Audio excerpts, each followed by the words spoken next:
Assalamualaikum warahmatullahi wabarakatuh. Alhamdulillahirabbil alamin wassalatu wassalamu ala asrofil anbiya'i wal mursalin wa ala alihi washabbihi ajma'in, amma ba'du. Sahabat muslim yang dirahmati oleh Allah Subhanahu wa taala dimanapun kalian berada, pada kesempatan kali ini saya dari Sekolah Islam Bina Cita Bangsa Purbalingga akan berbagi sedikit ilmu, yaitu tentang tingkatan orang-orang yang berpuasa, khususnya di bulan Ramadan ini.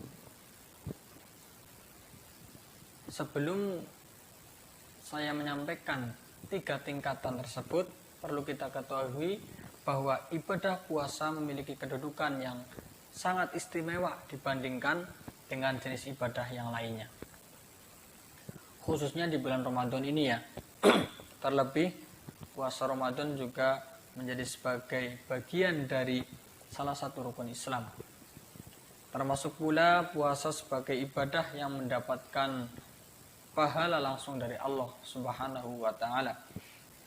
Hal tersebut sesuai dengan sabda Rasulullah SAW bahwasanya Allah berfirman, setiap kebaikan akan dibalas pahala 10 kali, bahkan sampai 700 kali lipat. Sedangkan puasa menurut Allah itu adalah untuk Allah, dan hanya Allah yang akan memberikan pahala kepada orang yang berpuasa tersebut. Artinya apa? Ketika kita berpuasa itu beda halnya semisal kita sholat berjamaah ya. Kalau sholat berjamaah kita tahu bahwa kita akan mendapatkan pahala yaitu 27 derajat. Tapi ketika kita berpuasa itu hanya Allah yang tahu pahalanya. Allah yang mau kasih, terserah Allah, karena puasa kita hanya untuk Allah. Selanjutnya saya akan sampaikan 3 tingkatan orang yang berpuasa di bulan Ramadan ini khususnya ya. Yang pertama adalah puasanya orang awam atau kebanyakan orang ya. Jadi seperti kita ya, contohnya ya. Itu menurut Imam Ghazali di kitab Al-Ihya Ulumuddin dijelaskan bahwa orang yang pada tingkatan ini yang pertama, yaitu orang awam, itu dia ketika berpuasa hanya sekedar menggugurkan kewajiban, yaitu menahan lapar, dahaga, dan syahwat birahi semata. Itu pada tingkatan pertama. Lalu yang kedua, yaitu puasanya orang khusus ya. Dari tingkatan pertama tingkatan orang awam, sekarang tingkatan orang khusus. Menurut Imam Al-Ghazali di kitab Al-Ihya Ulumuddin dijelaskan bahwa orang khusus ketika berpuasa itu mereka tidak hanya sekedar menahan lapar, dahaga, dan menahan nafsu syahwat semata. Selain itu mereka juga menjaga penglihatan, terus pendengaran, terus mulut, dan seluruh anggota badannya itu dari hal-hal yang tidak bermanfaat, ataupun bisa dikatakan hal-hal yang di situ mengandung nilai maksiat kepada Allah Subhanahu wa taala ya.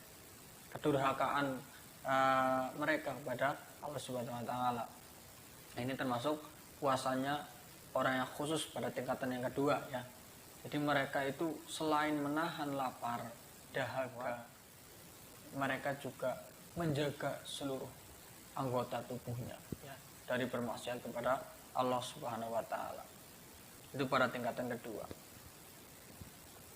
Ya, itu pada tingkatan kedua itu ada pada tingkatannya orang-orang soleh atau golongan orang-orang soleh ya, solihin. Kemudian pada tingkatan yang ketiga yaitu adalah puasanya orang spesial, atau dalam Bahasa Arab itu khawasul khas ya.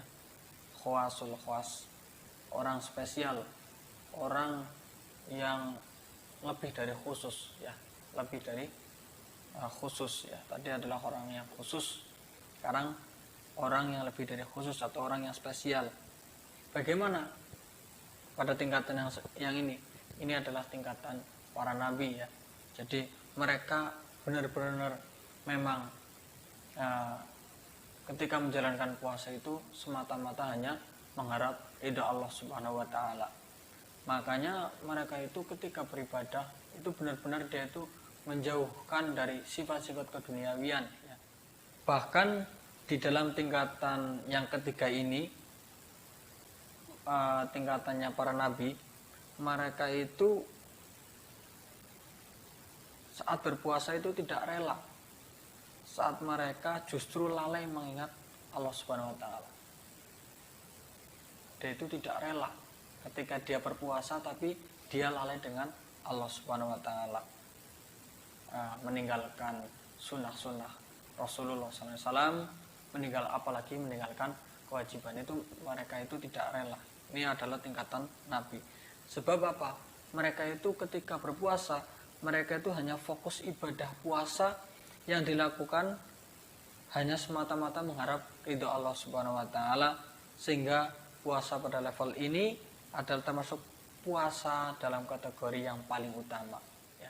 Semoga kita sebagai hamba Allah Subhanahu wa taala dan umat Nabi Muhammad SAW, kita bisa menjadi hamba ataupun umat yang di dalam berpuasa di bulan Ramadan ini memang semata-mata hanya mengharap ridha Allah Subhanahu wa taala, dan semoga amal ibadah kita di bulan Ramadan ini diterima oleh Allah Subhanahu wa taala, sehingga nanti kita bisa berjumpa bersama di surganya Allah Subhanahu wa taala.